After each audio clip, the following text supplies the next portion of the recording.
Mothers of America, I made this for you. It's the first podcast I've ever done. I bought the camera and the microphone only yesterday. So give me a break if I stumble a little. It's only a couple minutes long, so if you disagree with a fact or two, hang in there. I think it's very important. Again, to the mothers of America, this is for you. My father's a doctor. He began his career as a dentist in the Army, and to this day has always been my sounding board. When I was a young man, I wanted to get involved with politics. I learned I could be a page at the Washington State Capitol and asked his permission to do so. I remember it like it was yesterday. He took a deep breath and looked concerned. He asked if I was aware that many politicians are thieves and do more harm to our society than good. I replied I did not realize that. He went on to say that if I chose a life in politics, I would more likely become a thief than succeed at the dreams of helping others. He recommended that I buy a book written by Donald Trump and learn how to succeed in private business so that I could fight government corruption, such as Joe Biden's family empire. Fact check the following for yourself.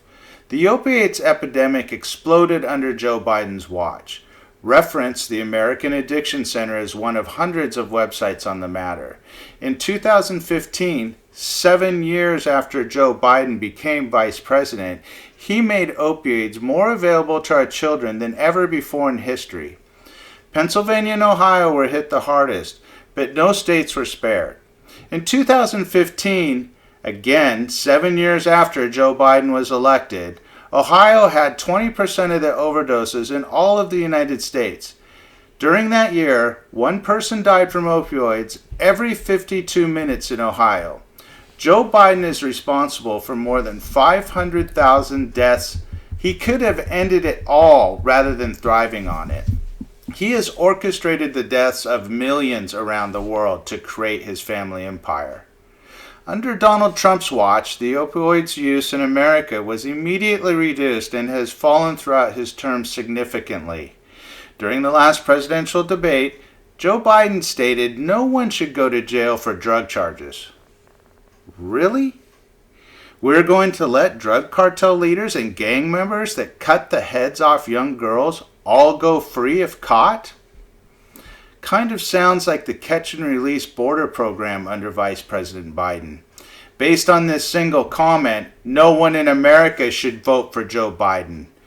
Regarding a border issue, the accusations that parents of 525 children were not able to be reunited with their kids is nothing more than Biden drug lord politics.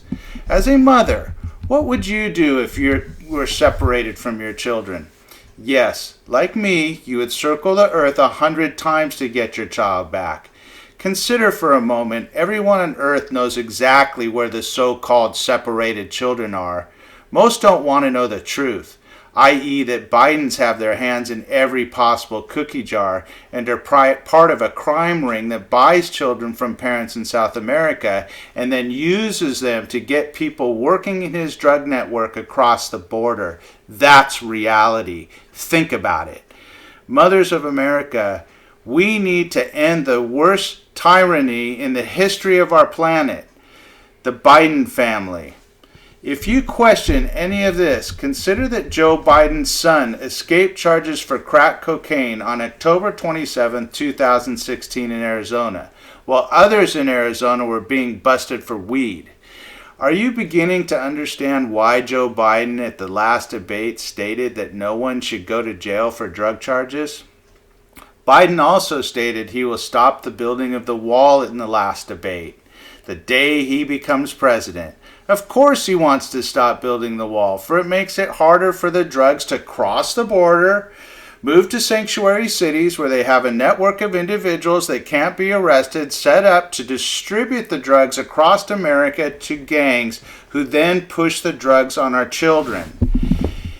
If it is up to it is up to you, the women of America, as it always is, to put men in their place.